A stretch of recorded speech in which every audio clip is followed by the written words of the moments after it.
नमस्कार. सांगावावर आपण पाहतोय अत्यंत गंभीर बातमी. बातमी आहे शिक्षण विभागाची आणि एका खाजगी शाळेशी संबंधित. याच संदर्भात अगोदरची बातमी सांगावावर आपण दाखवली होती, ज्यामध्ये पालकांनी निर्भीडपणे त्यांचा आक्रोश आणि न सुटलेल्या प्रश्नाबाबत भावना व्यक्त करून शाळेकडून त्यांच्या आर्थिक शोषणाबाबत निर्भीडपणे सांगावा कॅमेरासमोर माहिती दिली होती. रावेत येथील खाजगी शाळा जी आरआयज इंटरनॅशनल स्कूल आहे, त्या मॅनेजमेंटने पालक आणि विद्यार्थ्यांवर हुकुमशाही पद्धतीने वागून पैसे उकळायला सुरुवात केली आहे. एवढंच नव्हे तर 28 वर्गखोल्या चालवण्याची परवानगी असताना 40 पेक्षा जास्त वर्गखोल्या अनधिकृतपणे चालवल्या जात असल्याचा गंभीर प्रकार पालकांनी माध्यमांसमोर बोलून दाखवला. याही पेक्षा गांभीर्याची गोष्ट म्हणजे शाळा 4 ते 5 मजली, शाळेला लिफ्ट नाही, शाळेचे छत गळत आहे, विद्यार्थी ऍडमिशन प्रमाणे रेशो काढला तर खेळाला स्वतःचं पुरेसं मैदान नाही, बहुसंख्य वेळा पालिकेचं ग्राउंड दाखवून शाळेने पालकांची दिशाभूल केलेली आहे. याही पेक्षा आणखी गंभीर आरोप पालकांकडून होत आहे, तो म्हणजे वारंवार याबद्दल शिक्षण विभाग, पिंपरी चिंचवड महानगरपालिका यांच्याकडे तक्रारी दाखल करून देखील या शाळेवर योग्य ती कारवाई का होत नाही. नुसत्या दाखवायला नोटिसा काढून फार्स केला जातोय का? शेवटी आजही काही समस्यांची परिस्थिती जैसे थे आहे. खाजगी शाळांचा कहर चालू झाला आहे. विद्यार्थ्यांच्या शिक्षणाकडे कमी आणि इतर ऍक्टिव्हिटीजच्या नावाखाली लूट चालवली आहे. पाठ्यक्रमातील पुस्तकांसह इतर पुस्तके घ्यायला पालकांना भाग पाडलं जात आहे. इतर करिक्युलम शिकवले जातील म्हणून पैसे घेऊन सुद्धा शिकवले जात नाहीत. पालकांना नाहक भुर्दंड ठोठावला जातोय. तरीही या शाळेवर शिक्षण विभागाचं कंट्रोल का नाही? पुन्हा तक्रारी प्राप्त झाल्यानंतर मात्र नोव्हेंबरमध्ये मागच्याच महिन्यात पिंपरी चिंचवड महानगरपालिका शिक्षण विभागाने शाळा प्रशासनाला नोटीस काढून सांगितलं आहे की उत्तर द्या, अन्यथा आता तुमचा डायस नंबर कॅन्सल का करू नये. रावेत येथील आरआयज इंटरनॅशनल स्कूलचे हे गंभीर प्रकार पाहता विद्यार्थ्यांचे शैक्षणिक नुकसान होईल आणि विद्यार्थी सुरक्षित आणि शैक्षणिक वातावरणात आहेत की नाही हा प्रश्नचिन्ह पडून पालकांचा जीव टांगणीला लागलेला आहे. पालक संघटना आणि स्वतः काही पालकांनी संबंधित शाळेविरुद्ध शिक्षण विभागाकडे वारंवार तक्रारी करून देखील जर कडक कारवाई होत नसेल तर असा संशय व्यक्त केला जातोय की शिक्षण विभागातील एक अधिकारी चौकशी कामी शाळेवर जातो आणि शाळा प्रशासक यांच्याशी आर्थिक हितसंबंध जोपासून लालसेपोटी वरिष्ठांना मिसगाईड करून अशी गंभीर प्रकरणे सेटलमेंट करतो. त्या अधिकाऱ्याची देखील कसून चौकशी झाली पाहिजे. आता पालकांच्या तक्रारीबाबत आणि या सर्व पालकांच्या गंभीर दाव्यांवर आणि प्रश्नांबद्दल पिंपरी चिंचवड महानगरपालिका शिक्षण विभागाने आतापर्यंत काय कारवाई केली आहे की कारवाई केली नाही, या सगळ्या प्रश्नांची उत्तरे जाणून घेऊयात शिक्षण विभागाच्या अधिकाऱ्यांकडून. विषय असा होता की रावेतमध्ये आरआयज इंटरनॅशनल स्कूल आहे, त्या संबंधामध्ये होता तिथं जी परमिशन आहे 29 तुकड्यांची आहे आणि 40 पेक्षा जास्त तुकड्या त्या ठिकाणी वापरल्या चालू आहेत. या संदर्भात तुमचं काय मत आहे, त्याच्यावर आपण काय कारवाई करू शकतो? आता तक्रार प्राप्त आहे या संदर्भात माझं पथक किंवा मी स्वतः जाऊन व्हिजिट करून त्याची शहानिशा करून त्या संदर्भात जर ते तशा प्रकारे करत असेल तर त्या संदर्भात शासनाकडनं किंवा शासनाकडे तसा रिपोर्ट सादर करून त्यांचा युडायस बंद कसा करण्यात येईल, युडायस बंद करण्याबाबत शिफारस करण्यात येईल.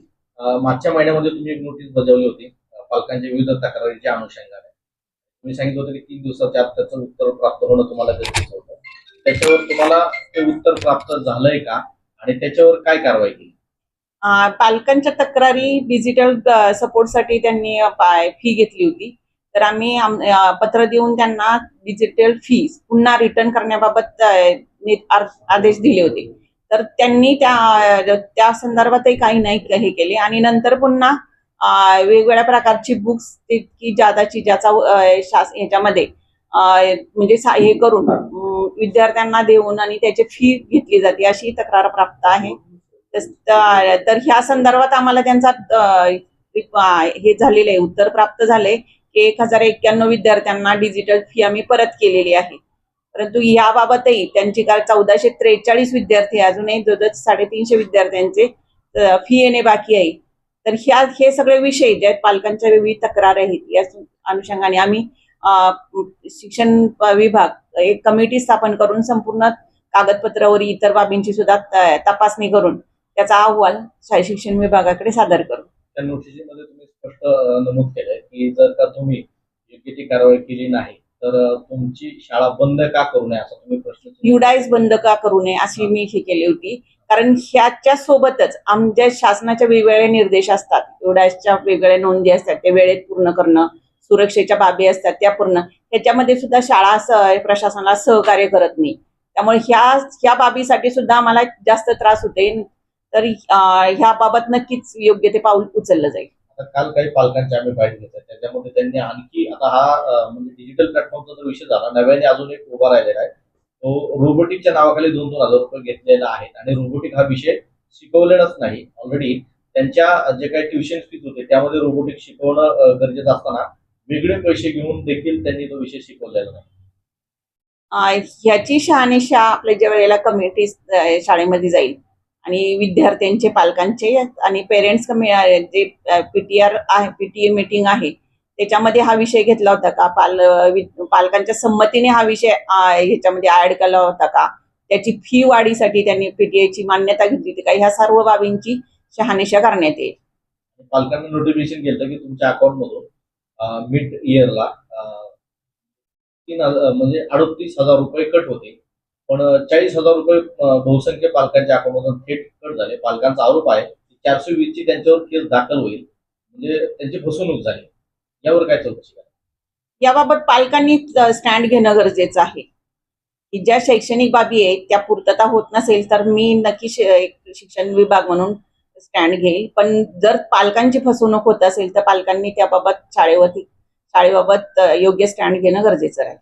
जो सिलेबस एनईपीच्या अंडर येतो किंवा एनईपीचे रूल्स तोडून त्यांनी एक्स्ट्रा बुक्स फोर्सली पालकांना घ्यायला लावल्या, त्याच्यामध्ये होतं की हेल्थ अँड हायजीन असेल किंवा काही डिक्शनरी असतील आणि त्याचे भरमसाठ पैसे घेतलेत असं देखील पालकांची तक्रार. ऍक्च्युली एनईपी असं म्हणत नाही की प्रत्येक विषयाचे बुक्स असावेत. विषय शिकवले जावेत त्यासाठी फक्त शिक्षक हस्तपुस्तिका असणं गरजेचं आहे. त्याच्यामध्ये प्रत्येक विद्यार्थ्याला बुक्स असण्याची गरज नाहीये. याबाबतही प्रशासनाकडून, शिक्षण विभागाकडून त्यांना विचारणा करण्यात येईल. शाळेने त्यांच्या अधिकृत नंबरच्या कॉलममध्ये इंद्रायणीनगर शाळेच्या प्रशासन आणि पालकांची फसवणूक करून ऍडमिशन करून घेतात. या संदर्भातही आता तक्रार प्राप्त झालेली आहे. आम्ही त्यांची वेबसाईट आमच्याकडून पाहिली जात नाही. तर एक जे स्वमान्यता होते त्याच्यामध्ये ती अफिलिएशन अपलोड झालेलं असतं. जिल्हा परिषदकडनं ती तपासणी झाली होती. आता तुमची तक्रार प्राप्त झालेली आहे मला, या संदर्भात मी चौकशी करेन नक्कीच. शेवटचा प्रश्न, स्पोर्ट्स फीस त्यांनी घेतली पण स्पोर्ट क्लास आतापर्यंत किंवा स्पोर्ट डेच्या नावाखाली देखील पैसे घेतात, आतापर्यंत शिकवलेलं नाही. आणि सेफ्टी ऑडिट इयरली होतंय का नाही त्याबद्दल पण आपण थोडंसं लक्ष द्या. विद्यार्थी सुरक्षेच्या बाबतच ऍक्च्युअली पीआय झालेली आहे. त्या संदर्भात आम्ही प्रत्येक शाळेकडनं त्यांचं लेखी घेतोय. या संदर्भातही त्यांच्याकडून आम्ही ते तपासणी होईल आणि त्यांच्याकडून शाळेकडून तसं ऑन पेपर रेकॉर्ड घेतलं जाईल.